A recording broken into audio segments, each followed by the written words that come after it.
In today's session, we will understand fragmentation of alkanes. Mass spectrometry is used for finding out the exact molecular weight of the compound, and it also helps in finding out molecular structure of the compound. Molecular structure of the compound is predicted based on the number of fragments and the molecular weight and molecular structures of the fragments formed. So let us understand the process of fragmentation with the simple carbon containing moieties, that is alkanes.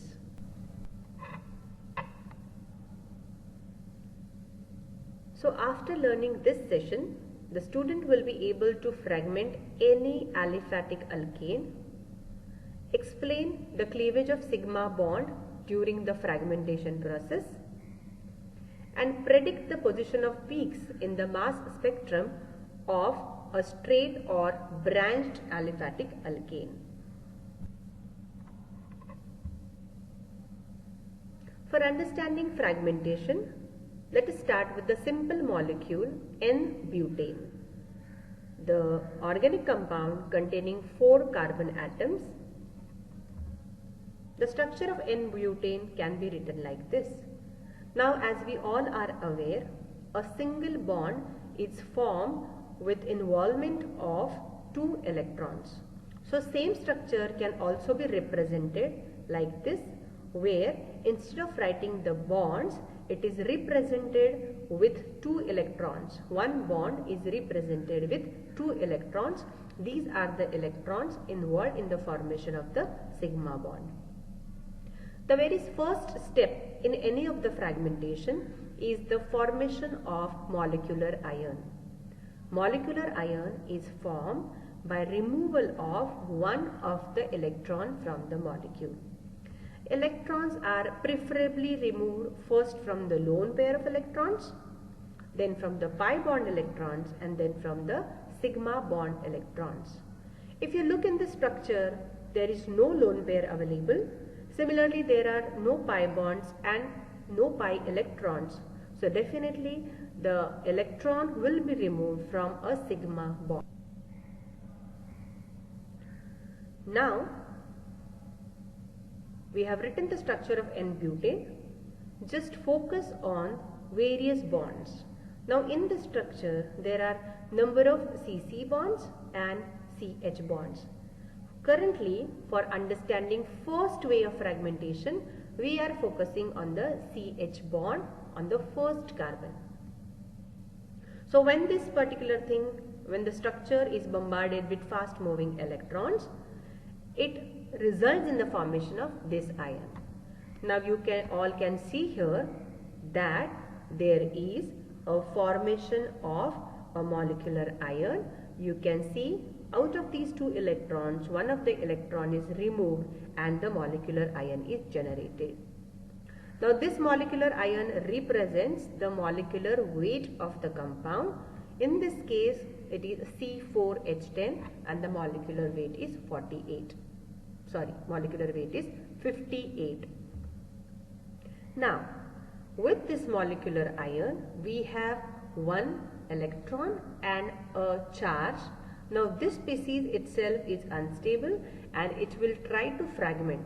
Now, the fragmentation can occur in this way, wherein this particular part of the molecular ion, that is CH3, CH2, CH2, CH2 plus, nothing but N-butyl functional group, it carries the charge, and H carries the electron, that is H is available in the form of its radical. Or what is also possible is this butyl species carries the electron and hydrogen carries the charge, thus resulting in the formation of proton. Now in between these 2 ways, the preferred one will be the first way because it results in the formation of more stable carbocation. Now the stable carbocation is having the molecular weight of 57 because it corresponds to C4H9, and the another positive ion that might be formed very rarely having the molecular weight of 1. So in this slide we can see there are 3 positively charged ions present. One is the molecular ion corresponding for molecular weight of 58, then 57 corresponding for butyl carbocation, and 1 corresponding for hydrogen. Now this molecular ion contains both a charge and is carrying a single electron, so it is also called as radical cation.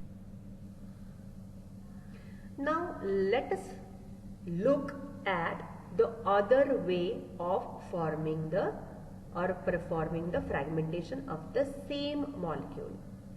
Now I have again written the same structure, but this time instead of focusing on the CH bond, we are going to focus on the CC bond that is formed between the first and the second carbon.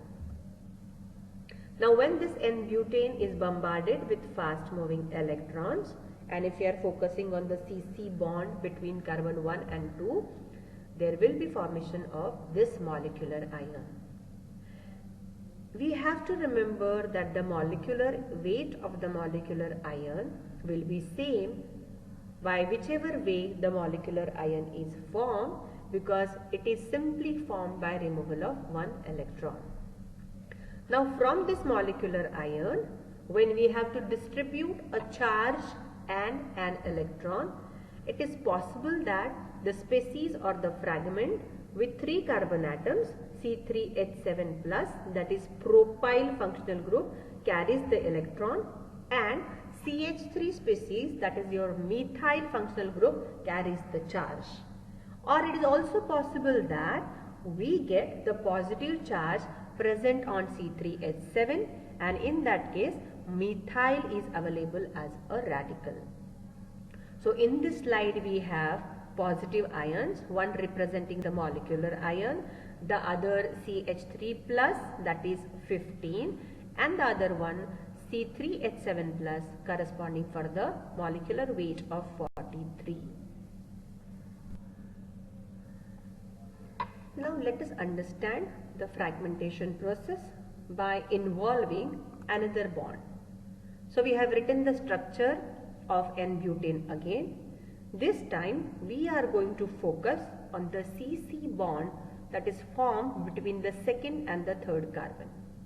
So when this N-butane is bombarded with fast moving electrons, and if the electron is removed from the bond between second and third carbon in N-butane, it will result in the formation of this molecular ion with the same molecular weight of 58.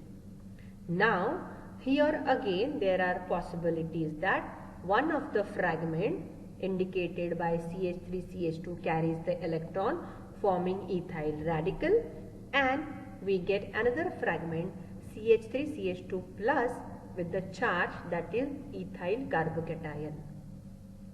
Now here, since it is cleaving the molecule symmetrically, every time I will be getting these type of radicals, whatever is the distribution of charge and electron. So here I have the generation of C2H5 plus functional group, that is ethyl carbocation, having the molecular weight of 29.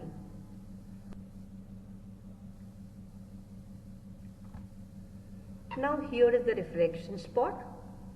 I will like that you all stop the video and answer this question based on the fragmentation process discussed before.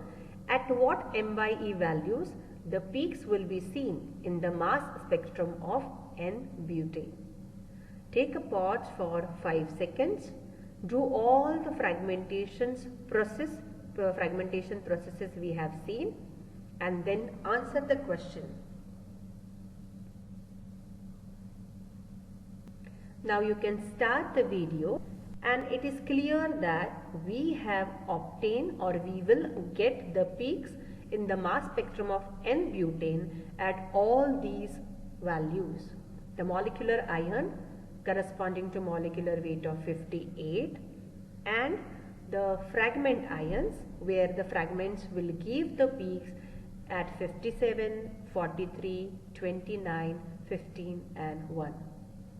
If you look at all the values of these MyZ or MyE values that will be shown in the mass spectrum of N-butane, it is prominent that when we started with the compound having the even number molecular weight, all the fragments that are generated, they are having odd number molecular weight.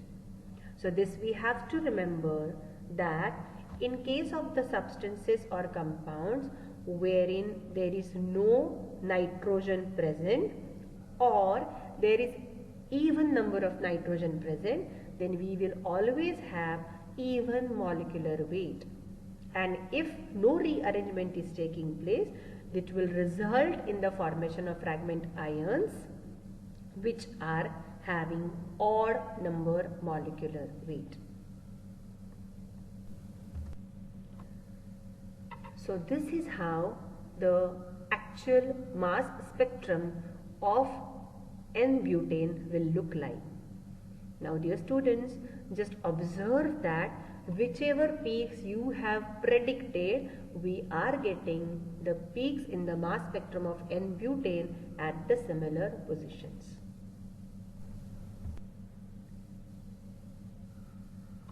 So in this session, we have learned the fragmentation of aliphatic alkanes. We have understood how the sigma bond is cleaved during the fragmentation process for aliphatic alkanes.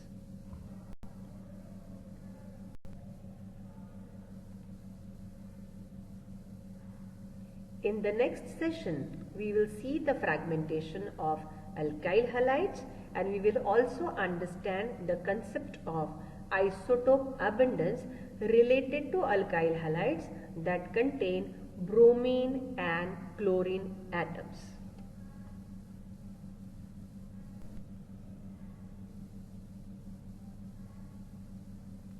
Thank you.